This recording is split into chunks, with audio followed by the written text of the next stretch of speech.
Müharibədə qalib gələn tərəf olmur deyirlər. Hər iki tərəf onun acısını 10 illiklər boyu çəkməyə məhkum olur. Qarabağ savaşında da torpaqlarımızı erməni işğalçılarından azad edərkən çox sayda vətən oğlu şəhid oldu, itkin düşdü, yaralandı, fiziki sağlamlığını itirdi.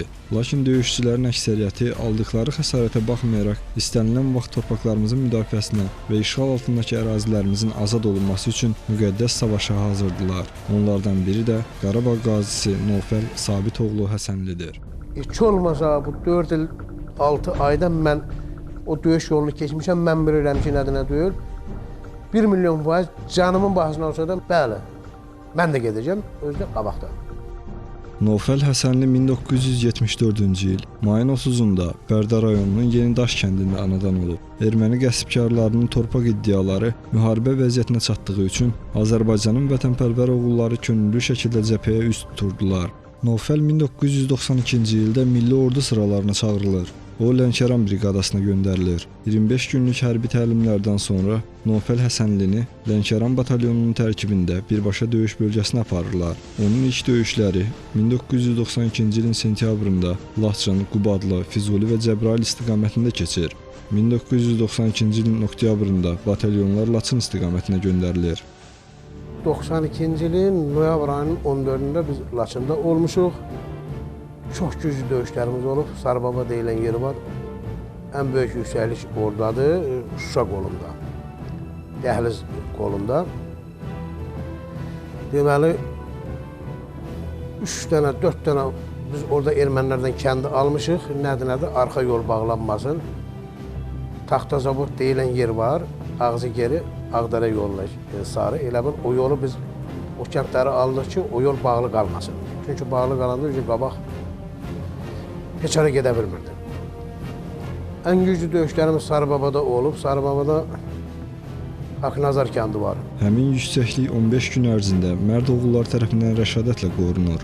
Nofəl Həsənli döyüşlərdə göstərdiyi sərras atıcılıq qabiliyyətinə görə yoldaşları arasında sniper ləqəbi ilə tanınır. Elə komandirlər var ki, yəni eşidirdik. Uşağı basırdı, qabağı öz daldan gəlir. Həm elə deyil. Mənim komandir batalyonum Şükürov Yaşar. Pastayanı mən onunla bir girmişəm. Argomerdə də, Laçında da. Neçə dəfələrlə mən tələbçi arxada gəl demişəm, mən səndən böyə-böyə gələcəm. Yəni, mən də onun gözündə bir yaxşı döyüşçü olmuşam. Bizə arxadan xəbər gəldi ki, bəs Dəhliz qolu gedilməlidir. Bizim fikrimizlə biz dəhlizdən keçib, biz bütün aranı açıb, biz Şuşaya girməliydik. Bizim fikrimiz o vaxt belə idi. Bizimlə də yuxarıdan gələn fikir. Demək olar ki, dəhlizə özüm çıxmışam. Orada 2 dənə kənd var. Tığbır, Tığ2 kəndidir. Bir gecənin içində o 2 dənə kəndi də aldıq ermənidən. Demək olar ki, erməni yox idi. Prosto bizim əskərlərin canına xof salmışdılar ki, 10 min dənə erməni əskəri var, nə bilim nə var. Ondan sonra Allaha bizim toplara, tanklara tanıdı erməni bəlkə də 5 kilometrlikdən qaçırdı. Azərbaycan ordusu Laçın istiqamətindəki bir neçə uğurlu əməliyyatla artıq Şuşanın bir addımlığında idi. 1992-ci ilin mayın 8-də işğal olunan Şuşa şəhərinin 1993-cü ilin fevralında geri qaytarılmasına cəmi bir hücum əməliyyatı qalmışdı. Ancaq təəssüflər olsun ki, Şuşanın bir addımlığında ordu geri çağırılır. Səbəb isə 1993-cü ilin fevralın 9-da Ağdərə yolunun bağlanması ilə bağlı xəbərin gəlməsi idi.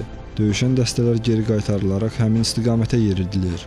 Bizim texnikamız 701 ilə 704-ün də bizim briqadanın canlı adicə bir piyada qrup qoşunu bəs eləyir ki, biz Şuşaya girək. Bəs eləyirdi bizə. Onu eləmədilər. Yəni, hazırlaşırdıq, günüz yatdıq, səhər-səhər deməli, biz çıxmalıydıq. Polnu deməli, texnika vurub, quru qoşun girməliydi. Qoymadılar. Qaranlıqlı saat 4 idi, 5 il rasiyadan dedilər ki, Ağdərə yolu bağlanır, qaydın gelir.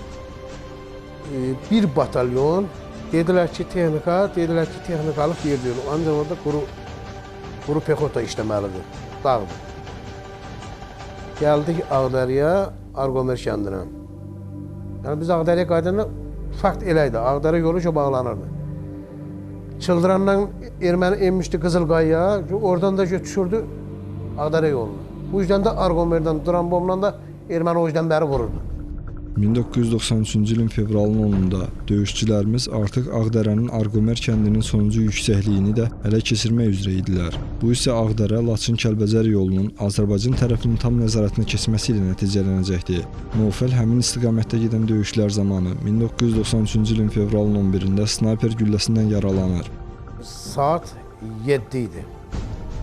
Biz səhər 7 idi, biz döyüşə girdik. Mənlə bərabər mənim bölümdə snayperi olan oğlan idi. Bir də qrantomyot işi. Deməli, bunlarla biz ən axırıncı sağ qolda biz idik. Komandir batalyonumun yanındaydım mən. Qızğın döyüş gedir. Hardasa Arqomerdə yalan olmasın 30 metr, 40 metr. Elə momentimiz olub 2 metr erməninin burun-buruna gəlmişik biz. Deməli, hardasa saat 11 idi. Saat 11 idi. Erməni məni vurdu. Bu sol gözümün qırağından dəyib, buradan cırıb, buradan çıxmışdı. Allah rəhmət eləsin. Məni rəhmətli qulam qucağında aldı, qucağına. Kürəyini verdi güllənin qabağına. Demək olar ki, mən heç aranı görmürdüm. Mənim gözlərim təmiz tutulmuşdu. Bircə hiss eləyirdim ki, güllələr buna sarı gəlir, rəhmətli qulam deyir ki, heç kim gəlməsin, mən çağıracağım. Qulamda vətən sevgisi o qədər böyüydü ki, məni uşaqlara verdi, dedi ki, bunu aparın maşına. Mən geri qayıtmıram. Qulam geri qayıtdı. Bunlar da elə bilir ki, mən ölmüşəm, məni gətirib atıblar maşına, hədsə 40-50 nəfər meydinçilər. Allah canını sağ eləsin, Rizvan məni meydlərin içindən çıxartdı, verdi qulama, dedi qulam. Bunu özün aparırsan. Yəni, mən heç kimə umud olmuram. Çünki buradan gedəndə mənə atam da tapşırmışdı Rizvana ki, Rizvan. O biraz dəli qoydu, yəni qabağa qaçandı. Nofel Həsənli ciddi xəsarət alsa da 6 ay müalicə aldıqdan sonra yenidən döyüş bölgəsinə qayıdır. O, təxris olunduğu günə qədər heç nədən çəkinmədən yoldaşları ilə birgə ən ağır döyüşlərdə iştirak edir.